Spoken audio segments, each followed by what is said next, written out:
Somebody heard the topic of today's episode and refused to nap. Today we're going to be talking all about vaginal birth after cesarean, also known as VBAC. And Harvey himself was born by VBAC, which is why he's so excited to be here. The labor when you're having a VBAC is actually known as a trial of labor after cesarean, otherwise known as a TOLAC. VBACs, TOLACs, what is she talking about? The great news is that women who try to have a vaginal birth after cesarean, 60 to 80% of them are successful.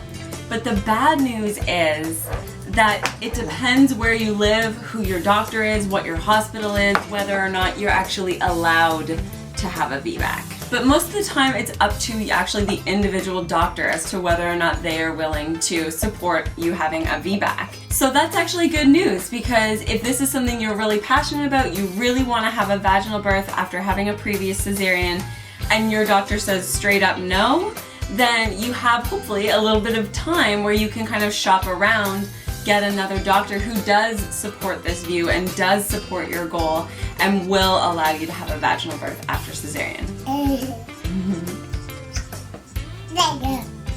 So just like anything, a VBAC comes with its risks and its benefits, but so does a repeat cesarean section. So we need to look at these carefully and think about what you want to do. The main risk that we're worried about with a VBAC is the uterus, the scar in the uterus rupturing with this next round of labor. Your risk of cesarean is also higher if it's been less than 18 months since your last pregnancy. One more thing that threatens the success of your VBAC is going overdue.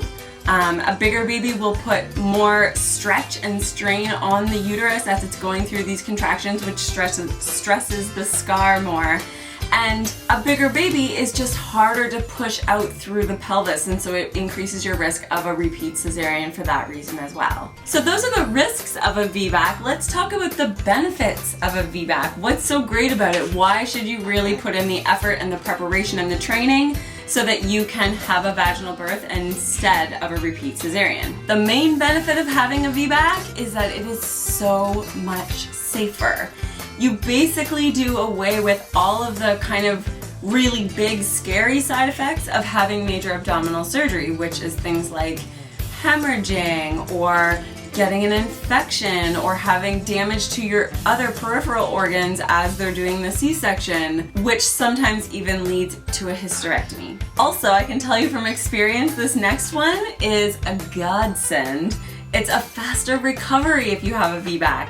With a C-section, you are recovering for 6 to 8 weeks. Like, it's a long haul, and it's incredibly difficult to do that healing with a newborn.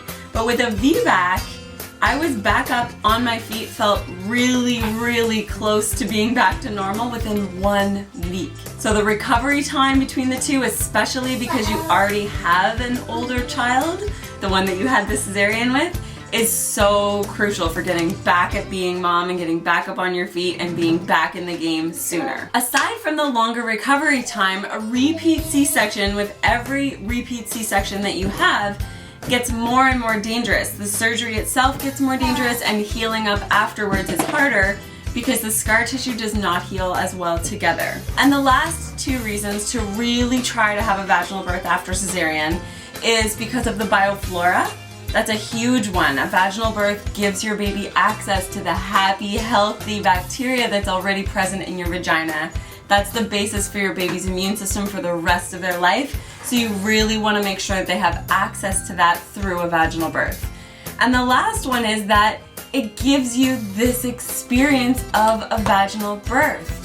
A cesarean can be made into be more like a birth experience through doing a gentle cesarean or something like that. But in terms of the physiology of labor and the hormones that are involved and the whole sequence of events, the actual process of a natural birth gives you so much richness in the experience that is actually bypassed completely with a C-section. So that's it, guys. I know that that's a lot to think about. There's risks, there's benefits, but like I said, there's risks and benefits either way. So it's really important to know them and to weigh them and to make your choices. in an educated and empowered way. Hey.